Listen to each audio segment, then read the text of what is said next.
The Aircuity platform optimizes ventilation for better indoor environmental quality and energy savings. As a multiplex centralized air sampling platform, industrial-grade sensors are deployed across a large footprint and bring air samples to the sensor suite. The first step is to determine what's coming in. So Aircuity measures outside air and supply air with the same sensor that measures room air for a true differential measurement. The air data router takes that air sample and routes it through patented OSC structured cable, which is infused with carbon nanotube for superior particle transport and chemical purity.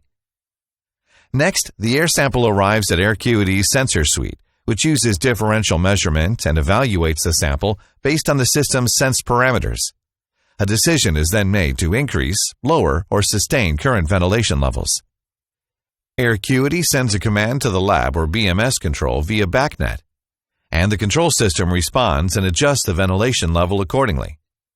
Data from the air sample gets archived to the cloud for future retrieval and is displayed as actionable analytics through My Aircuity. The cycle occurs continuously using Aircuity's alternating limb structure throughout all of the sense spaces connected to the sensor suite. Aircuity's unique system architecture provides for differential measurement, a single location to calibrate and maintain sensors remotely, better lifecycle cost approach, enhanced IEQ, intelligent insight, all of which result in measurably better environments.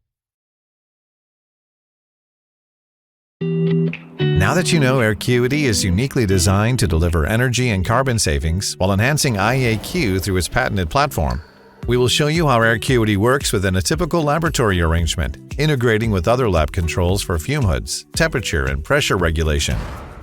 A laboratory will typically have a supply and general exhaust valve that modulates the airflow in response to three airflow drivers: temperature, hood demand, and air quality. The fume hood is where experiments, chemical mixing, and permitted quantities of chemicals can be stored. To maintain containment, a typical 6-foot hood would require between 350 to 1200 CFM.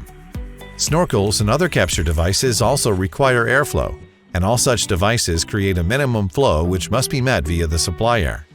The BMS or lab control system and temperature sensor are dedicated to controlling thermal comfort.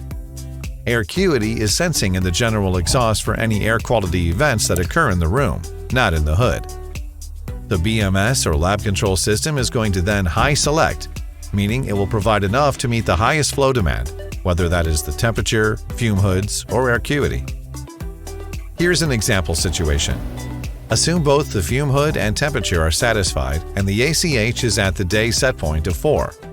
If a container is left open on a benchtop causing a TVOC event, Aircuity would send a proportional command to the lab control system to raise airflow, providing increasing air change rate up to 16, so 4 times as much.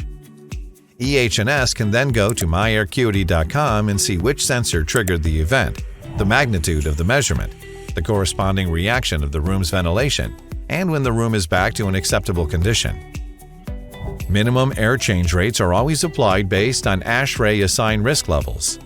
Aircuity can be applied in the majority of laboratories, but savings will be restricted in certain labs based on ASHRAE hazard level assignments. In some more hazardous rooms, Aircuity may only be installed to monitor instead of actively controlling to a higher ACH. In conclusion, each room is controlling airflow to address the condition most in need, always optimizing safety, comfort, and energy use. Aircuity, optimizing airflow for healthy and sustainable labs.